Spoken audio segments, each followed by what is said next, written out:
Rio এই কেকটা খেয়ে দেখ। খুব ভালো মা, আই লাভ ইউ। তাই কিছুক্ষণ আগে আমার ছেলে। রিও সোনা গাজরটা খেয়ে নাও প্লিজ। ভালো লাগে না প্রতিদিন খেতে। খা, এটা ভালো জিনিস। ভালো লাগে না প্রতিদিন খেতে।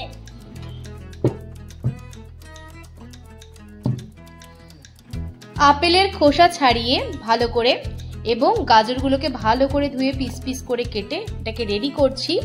আমি এটাকে পেস্ট করব। পেস্ট রেডি হয়ে গেছে। এর মধ্যে আমি পরিমাণ মতো হানি অ্যাড করে দেবো।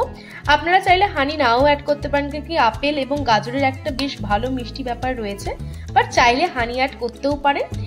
এরপর এর মধ্যে আমি 2 কাপ মতো ওটসের পাউডার অ্যাড করব। ওটস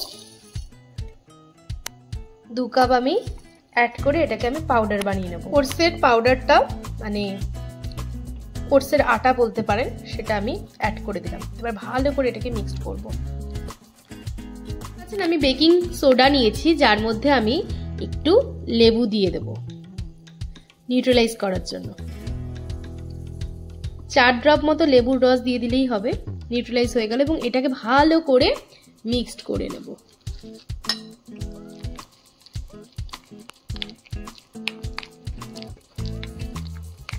যাতে পুরোটা উপর থেকে নিচ সব জায়গায় মিশে যেতে পারে। আর এর মধ্যে আমি দিয়ে দেব আমার প্রিয় আমুল বাটার। পুরো ব্যাপারটাতে আমি 15 গ্রাম মতো বাটার দিচ্ছি। এবার বাটারটাকে ভালো করে আমি মিশিয়ে নিচ্ছি এটার সাথে। এরপর এর মধ্যে আমি দেখতেই পাচ্ছেন কিছু মোরব্বা, কিশমিশ এবং কাজু দিয়ে দিচ্ছি।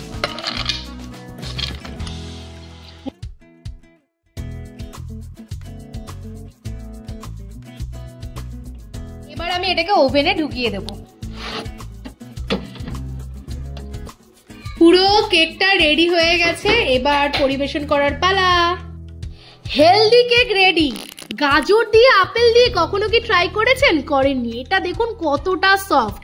বাড়িতে অবশ্যই ট্রাই করুন। যারা যারা ওয়েট লস করতে চাইছেন তারা তো খাবেনই, আর যে সমস্ত বাচ্চারা একদমই মানে সবজি খেতে চায় না, ফল খেতে চায় না, তাদের জন্য এই কেকটা হচ্ছে স্পেশাল। ডায়াবেটিস পেশেন্টরা এটা অনায়াসে খেতে পারে। এছাড়া আপনারা অনেকেই জানেন nutrition mantra by dietician Sharmishtha Roy Dutta, মানে আমার থেকে একটা নতুন সেগমেন্ট শুরু হয়েছে, সেটা হচ্ছে হেলদি মিষ্টি। যারা যারা এই রাস্তার সস্তা মিষ্টিকে এড়িয়ে চলতে চান, সুস্থ থাকতে চান, তারা অবশ্যই অর্ডার করে ফেলুন হেলদি মিষ্টি এই নাম্বারে 6290412725। এবং থ্যাংক ইউ আমাকে ফলো করার জন্য। আর যারা যারা সাবস্ক্রাইব করেননি তারা অবশ্যই একটু সাবস্ক্রাইব করে দিন। টাটা।